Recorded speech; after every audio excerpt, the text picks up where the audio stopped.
साखरपुड्याची चर्चा जशी महिनाभर चालली तशी ही चर्चा एक वर्षभर आरामशीर चालेल.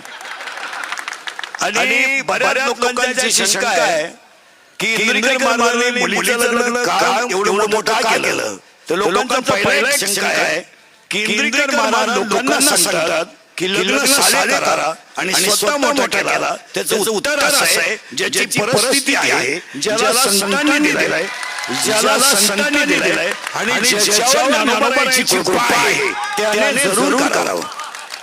पहिली शंका आहे. दुसरी बस खाली. दुसरी कोरडे की एवढ्या आज जरा जेवण झालं त्यात दोन तीन कमेंट पडल्या जेवणाच्या की इंद्रिकर महाराज एवढं जेवण घालतात. मग त्यांनी मठ्यावर मी बोलतो मग त्यांनी मठ्ठा केला का. तर पहिला प्रश्न तो मेठा मी माझ्या सगळ्या कार्यक्रमातून वजा केला. म्हणजे त्याच्याबद्दल बोलायचं तुम्हाला राईट नाही. दुसरी गोष्ट बऱ्याच लोकांनी गुलाबजामुनची चर्चा केली तो लांब असावा. मी गुलाबजामुन केलाच नाही हा दुसरा मुद्दा केला. तिसरा मुद्दा असा होता लोकांचा की बऱ्याच दिवसभर होत्या की तिसरी गोष्ट अशी होती महाराष्ट्रीयन जेवण असावं. लोकांनी तसं काय केलं तर रात्री सकाळी आणि आता आपण जे जेवण केलंय आम्ही शुद्ध सात्विक वारकरी माणसं आहोत. आम्ही महाराष्ट्राची आहोत, छत्रपतीच्या रक्ताचे आहोत. आम्ही दुसरं पदार्थ खाऊ शकत नाही. हे पहिली गोष्ट आहे. मग बऱ्याच लोकांची उद्या शंका राहील की ह्या माणसाने एवढा कार्यक्रम मुलीचा का केला. बरं तुम्हाला बसणाऱ्याला माहित नसेल आमची मुलगी आणि मुलगा आज मोठा झाला हे तुम्हाला आज दिसतं. आज माझी मुलगी मोठी झाली हे दिसते. पण आम्ही दोघं कीर्तनकार असताना माझ्या मुलीला आणि माझ्या मुलाला कधीही वडिलांचं सुख कधी मिळालं नाही. 3 महिन्याची माझी मुलगी असताना दुसऱ्याच्या घरामध्ये घेऊन आम्ही कीर्तन केली. माझ्या मुलांनी 10वी पर्यंत आतापर्यंत त्यांची वडिलांचा संपर्क कधी आला नाही. तुम्हाला पाहिजे असेल तर शास्त्री बसलेले आहेत. माझा स्वतःचा मुलगा नामदेव शास्त्री शिकायला आहे, शिकायला त्यांच्याकडे आहे.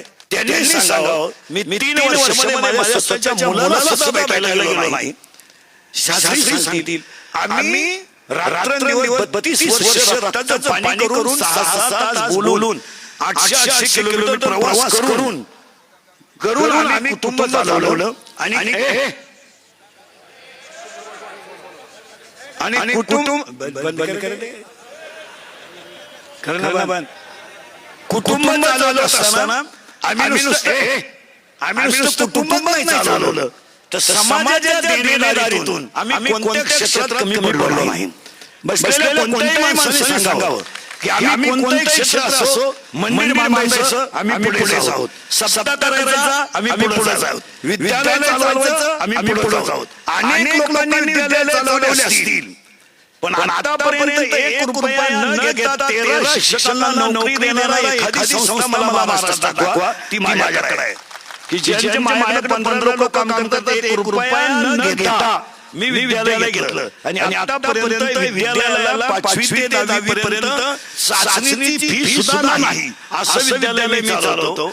परंतु मला ट्रोल करताना ही गोष्ट काय केली जाते त्याचं उत्तर प्रत्येकाने जीवनामध्ये सापडलं पाहिजे. आता या गोष्टी आता उद्या प्रश्न उभा राहील एवढा खर्च यांनी उपलब्ध केला कसा.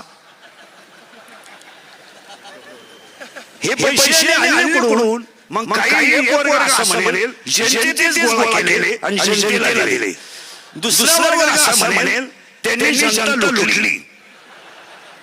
तिसरा वर्ग असं म्हणेल त्याला सगळ्यांचं समर्पक उत्तर आहे माझ्यावर प्रेम करणारी जेवढी भक्त मंडळी आहे त्या भक्त मंडळीने 90% लग्नाचा खर्च स्वतः केलेला आहे. स्वतः केलेला आहे. स्वदेश प्रॉपर्टी असेल, कातोरे साहेब असतील, आमचे सगळे पेपरवर असेल. तुम्ही बँडवाल्याला विचारा, मंडपावाल्याला विचारा, आचार्याला विचारा. आतापर्यंत माझ्याशी 26 वर्षात एकाही बँडवाल्याने आचार्याने व्यवहार केला नाही. त्यामुळे तो ट्रोल करण्याचा कोणाला अधिकार नाही. जेव्हा आम्हाला देणाऱ्याने दिलेला आहे त्यामुळे त्याच्यावर चर्चा व्हायचं काम नाही. आता मी तुम्हाला एवढं सांगेल की ते ट्रोल करा हा त्याच्या बौद्धिक पातळीचा प्रश्न आहे. मी किती सांगितलं तरी 1,50,000 रुपये जरी देऊन सोन्याची नळी आणली तर कुत्र्याचं शेपूट सरळ होत नाही हा सिद्धांत.